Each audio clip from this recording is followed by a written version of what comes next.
වාහනේ ඉන්න පුද්ගලයා සීට් බෙල්ට් එක දැම්මේ නැත්නම් හරිද? මේ වෙන්න තියෙන ප්‍රශ්නේ මොකද්ද?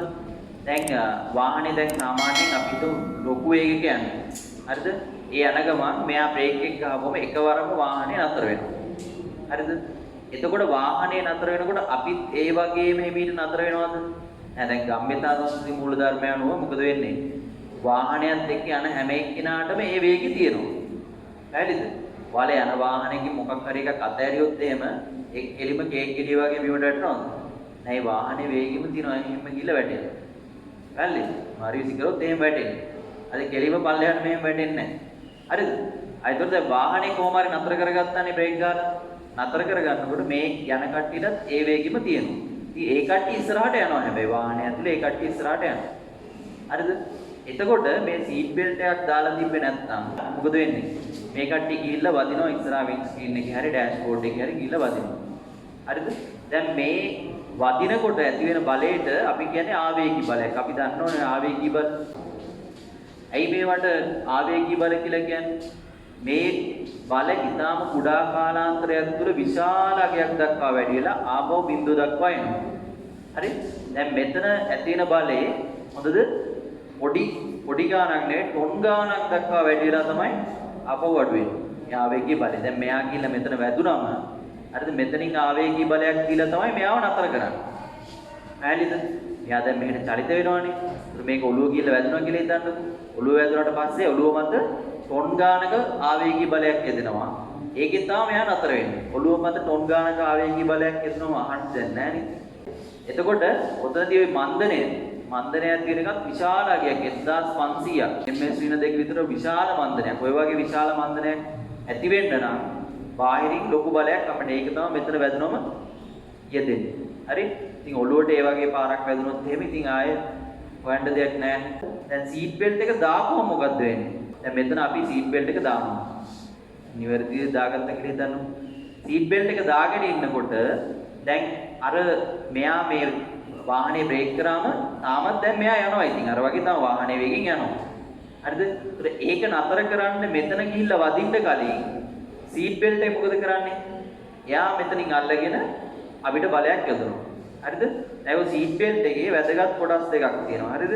මේකට කියන්නේ උරහිස් පටිය කියලා. හරි උරහිස් පටිය කියලා එකක් තියෙනවා. ඊට මෙතන මේ උකුල් පටිය කියලා එකක් තියෙනවා. ලැප් බෙල්ට් එක. හරි? එතකොට මේ උරහිස් පටිය තද වෙනවා. අද උරහිස් පටිය තද වෙද්දී මේ ඇඟේ මේ කොටස් හැම එකකටම මේ බලය පැතිරලා යනවා. හරි? දැන් කලින් ඔළුව ගිහිල්ලා වැදුනොත් මේ පොඩි කොටසකින් වදින්නේ. නේද? අරස්කඩ වර්ගඵලය අඩු වෙනකොට පීඩනය මොකද වෙන්නේ? වැඩි වෙනවා.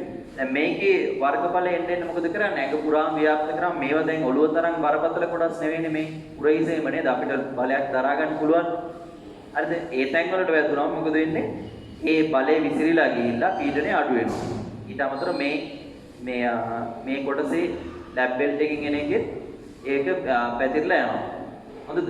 එතකොට සීට් බෙල්ට් එකක් දාපුවම හරිද මෙතන ඔය එන කියන්නේ ආවේගී බලය විශාල ප්‍රමාණයක් අඩු වෙනවා. හරි? ඔය අඩු වෙන ප්‍රමාණය සාමාන්‍යයෙන් මෙයාගේ මන්දනය හරිද 300ක් ms දෙක දක්වා පමණ අඩු වෙනවා.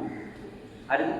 එතකොට තව දෙයක් තමයි දැන් මේ බෙල්ට් එකේ හරිද මේක ඉලාස්ටික් බෙල්ට් එකක් කියන්නේ ප්‍රත්‍යස්තයි හැදෙනවා. හරිද? ඒතර මෙයා ඉස්සරහට යම්කිසි කාලයක් ගමන් කරනවා. ඒක පාටම තද වෙන්නේ නැහැ. ඉස්සරහට යම්කිසි කාලයක් ගමන් කරනවා. හරි? එතකොට ස්පර්ශ කාලේ වැඩි වුණොත් එහෙම මේ බලයට අදාළව දැන් අපි නිව්ටන්ගේ දෙවෙනි නියමයට අනුව දන්නවනේ මෙහෙම සමීකරණයක් mv ඍණ u මේ තියෙන ගම්ම්‍යතා වෙනස. මනුස්සයෙක් ගම්ම්‍යතා වෙනස. හරි? ඒතර මේ t කියන එක ස්පර්ශ කාලේ වැඩි වුණොත් එහෙම f කියන එක මොකද වෙන්නේ? මේක නියතියින්ද? මොකද වෙන්නේ? මේක අඩු වෙන්න ඕනේ. එහෙනම් ආවේගී බලය සැලකිය යුතු ප්‍රමාණයක් අඩු වෙනවා. සීට් බෙල්ට් එක දාගෙන ඉන්නවා. සීට් බෙල්ට් එකක් දාන එක ඒ තරම්ම වැදගත්. දැන් මේක ඇමරිකාවේ එයාලා සමීක්ෂණ කරලා තියෙනවා. සමීක්ෂණ කරපුවාම එයාලා වාගෙන තියෙනවා අවුරුද්දකට 13000ක් විතර මිනිස්සු බේරෙනවලු මේ සීට් බෙල්ට් දාන හින්දා. නැත්නම් සීට් බෙල්ට් එක දැම්මේ නැත්නම් එයාලා මරණය සිද්ධ වෙන්න පුළුවන් කියලා කියන්නේ. හරිද? ඊට පස්සේ එයාලා කියනවා ඉස්සරහා සීට් එකේ ඉන්න කට්ටිය සීට් බෙල්ට් එක දාපුවම හරිද? ඉස්සරහා සීට් එකේ ඉන්න කට්ටිය සීට් බෙල්ට් එක දාපුවම එයාලගේ ජීවිතේ රැකෙන එක හරිද? අනුතරකදී 150ක ප්‍රොබබිලිටි සම්භාවිතාවකින් අනුතරේ ජීවිතේ බේරෙන එක chance එක වැඩි වෙනවා කියන්නේ. හරිද? මාර වැදගත්. හොඳද? ඊට පස්සේ දැන් අපි ගොඩක් වෙලාවට දැකලා තියෙන ඉස්සරහා නම් සීට් බෙල්ට් එක දානවනේ. අද පොලිසියෙන් ලියයි කියලා හරි සීට් බෙල්ට් එක දානවනේ. නේද? පිටිපස්සේ කට්ටිය සාමාන්‍යයෙන් සීට් බෙල්ට් එක දානවද? ඒ කට්ටිය දාන්නෙම නැහැ. අර සමාජයට හිතාගෙන නැති මම ගියත් ඉතින් ඉස්සරහා සීට් එකේ වදින්නේ. එහෙමනේ. හරිද? මේ පැත්තේ පිටිපස්සේ සීට් බෙල්ට් එකේ දාන්න නැති වුණාම වෙන්නේ එයා කියලා අර විශාල ආවේගී බලයක් මෙතන ඇති කරනවා. මේ සීට් එකේ ඉන්න එක්කෙනාට යෙදෙන ආවේගී බලය තව වැඩි වෙනවා. පැහැදිලිද? මෙයා ඉස්සරහා ගිහිල්ලා තව ඊට වඩා මේ වේගකින් මේ ඉස්සරහා වදින එක තමයි සිද්ධ වෙන්නේ. හරිද? ඉතින් මේ පිටිපස්සේ ඉන්න එක්කෙනාටත් අනතුරක් ඒක මේ ඉස්සරහා ඉන්න එක්කෙනාටත් අනතුරක්. පිටිපස්සේ ඉන්න එක්කෙනා සීට් බෙල්ට් දාන්න නැත්නම්. හරිද? ඒකින්ද මේ වාහනවල යද්දී අනිවාර්යෙන් සීට් බෙල්ට් එක දාන්න. තේරුණාද? කවුරු කියනකන් ඉන්න එපා. දැන් ලංකාවේ සාමාන්‍යයෙන් දැඩි නීති නැහැනේ සීට් බෙල්ට් නැහැ කියලා. හරිද? එහෙම ලොකු දැඩි නීතියක් නැහැනේ. ඒ වුණාට ඔයාලා සීට් බෙල්ට් එක දාන්න. මාස්ක් එක දානවා වගේම තමයි. හරිද? සීට් බෙල්ට් එකක් දාන්න. හරි? ඊළඟට ළඟදී මේකට පොඩි කතා බහක් ආවා. ඒකමයි ඔක් ගැන මම කියන්නත් හේතුව. හරිද? මේ කියන්නේ ප්‍රසිද්ධ කලාපවුලකට අයිති මහත්මයෙක් එයා හරිද? එයා මැරලා තිබ්බේ ඇක්සිඩන්ට් එකකදී මේ බෙල්ලේ ඉර වෙලා මේක සීට් බෙල්ට් එක. තේරුණාද? ඉතින් ඒකෙන් කතාවක් ගියා මේ සීට් බෙල්ට් දාන එක අනතුරකට හේතුවක් වෙයි කියලා. බෙල්ලේ ඉර වෙයි කියලා. හරිද? ඕක හේතුව මේ අපි ඕවා දාද්දි හරි විදියට දාන්න නැති. හරිද? දැන් සීට් බෙල්ට් එක දාද්දි සමහරලාට දැන් සමහරු මේ දැන් උරහිස මෙහෙම දාන්න නැති එක සමහරලාට මේ යටින් දාන්න. එහෙම දැම්මොත් එහෙම සම්පූර්ණයෙන් බැරද. හරි දාන විදියටම හරියට දාන්න ඕනේ. ඒ කියන්නේ සීට් බෙල්ට් එක දාපුවම අපි බලන්න ඕනේ මේ උරහිස ප්‍රදේශයත් එක්ක ඕක ස්පර්ශ වෙලා තියෙනවද කියලා. හැම වෙලේම බණත් ඒක ජස් කරලා හදා ගන්න. හරි? දැන් කොට කට්ටියට පොඩි ගැටලුවක් තියෙනවා. හරිද? කොට අයට තියෙන ගැටලුව තමයි ඒ කට්ටිය සීට් බෙල්ට් එක දාපුවම දැන් අපේ උරහිසට එන එක ඒ කට්ටියගේ වෙන්නේ පුතේ මෙතන බෙල්ලට තමයි එන්නේ ගොඩක් වෙලාවට. සීට් බෙල්ට් එක මේ බෙල්ලට එන්නේ. ඒක මාර අනුතුරුදායකයි. හරි? ඔය පහුගිය දවස්වල වෙච්ච වැඩි ඒක නිසා වුනේ. හරිද? බෙල්ලට ආපුවම මොකද වෙන්නේ? අර ටොන් ගානක ආවේගී බලයක්. يعني පොඩි එකක් නෙවෙයි ටොන් ගානක එකක්. හරි හිතන්නවත් බෑනේ. ටොන් ගානක ආවේගී බලයක් බෙල්ලට ආපුවම මොකද වෙන්නේ? තියා හිතන්නවත් දෙයක් නැහැ. තේරෙනවද? ඒකින්ද ඔය මිටි කට්ටියට විශේෂයෙන් යාලන් මේ හරියට එනවනම් ඉතින් කරන්න තියෙන එකම දේ ඉතින් මෙතෙන්ට ආධාරකයක් කොටයක් තියලා හරි. මොකද කොටයක් කියලා නැත්නම් මේ සීට් එක උඩම තව සීට් එකක් වගේ තියලා ඉඳ ගන්න එක තමයි ඉතින්. ජාවට කාරණේ මැන්නට ඒක හොඳයි. හරිද? හොඳද? ඒ කියන්නේ බෙල්ලට එන්න කවදාවත් සීට් බෙල්ට් එකක් තියාගෙන එක්ක ඇඩ්ජස්ට් කරගන්න නැත්නම් මේ වගේ ආධාරකයක් තියලා ඒක උඩ වාඩි වෙනවා. හරිද? එතකොට දැන් පොඩි ළමයි චූටි ළමයි ඉන්නේ. එයාලට සීට් බෙල්ට් දාපුවම අනිවාර්යෙන් බෙල්ලට නෙන්නේ. ඒ වැඩේ කවමදාකවත් කරන්නේ. හරිද? පොඩි ළමයින්ට සාමාන්‍ය සීට් බෙල්ට් එකක් දාපුවම මේ බෙල්ලට එන්නේ. පිට රටවල child safety seats කියලා තියෙනවා. ඒවා හදලා තියෙන්නේ හොඳ මේ සීට් එකේ පිටිපස්සේ. එහෙම දාලා ගොඩක් චූටි ළමයින්ට අවුරුදු 10ට වඩා අඩු කට්ටියට වගේ. හරිද? මෙහෙම තියෙන්නේ මේකේ තමයි එතකොට ළමයා ඉන්නේ. හරිද?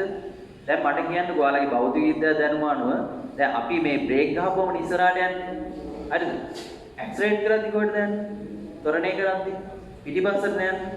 හරි දැන් බ්‍රේක් ගහනවා වගේ ඇක්සලරේට් කරනවා සාමාන්‍යයෙන් ඩ්‍රයිවිං පුරුදු වෙන කාලේ නම් කරනවා. හරි එහෙම කරන්නේ නැහැනේ සාමාන්‍යයෙන්. නේද?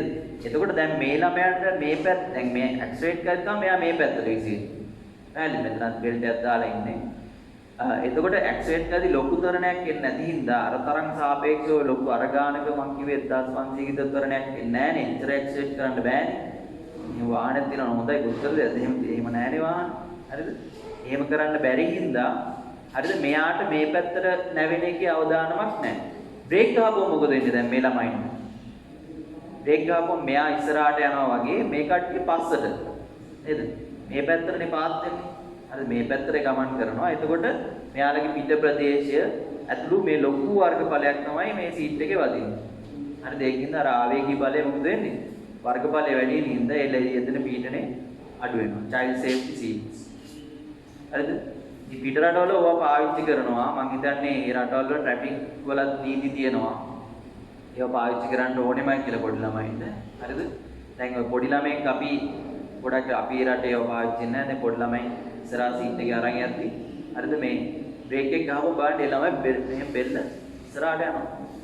එහෙනම් ඒ වෙලාවටදී එහෙම ළමයින් ඉස්සරහින් පොට්ටයක් හරි මොකක් හරි තියාගෙන යන එක තමයි වඩාම හොඳ. හරි.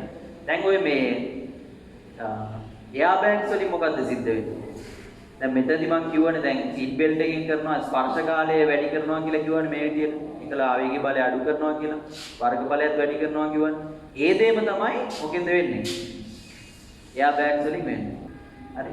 එතකොට ඉතින් ඔය සීට් බෙල්ට් දාන එකේ ලොකු වැදගත්කමක් තියෙනවා. හරි. ඒකින්ද මේ ඔය දන්න කට්ටියට කියන්නේ. හරිද විශේෂයෙන් කොයිම වෙලාවකවත් සීට් බෙල්ට් එක දාපුවම මෙන්න මේ හරියට බෙල්ල හරියට එන්න තියාගන්න එපා. හොඳ එහෙම කියලා නොදා ඉන්නත් එපා. අතර මං කිව්වා වගේ ඒක ඇඩ්ජස්ට් කරගන්න තියෙනවා. ඒ විදිහට ඇඩ්ජස්ට් කරගන්න. එහෙම නැත්නම් ආධාරකයක් පොට්ටයක් හරි තියලා ඒක උඩ වාඩි වෙන්න තමයි කරන්න ඕන. හරි.